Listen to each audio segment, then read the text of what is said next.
বাৰিষাৰে বানত বাবু পৰিছেনে মনত তোৰ বাবু গোঠা মাৰিছিলো যে কলৰে নাৱত ধেমালি ধেমালিতে যাওঁ দূৰলৈ ভয়ে ভয়ে আহোঁ ঘৰলৈ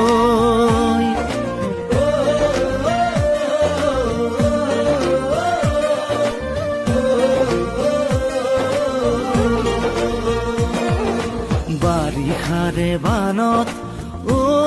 দাদা পৰিছেনে মনত তোৰ দাদা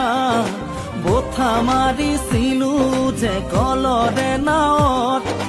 মিঠা মিঠা কথাবোৰ আছেনে মনত মন যায় উভতি গাঁৱলৈ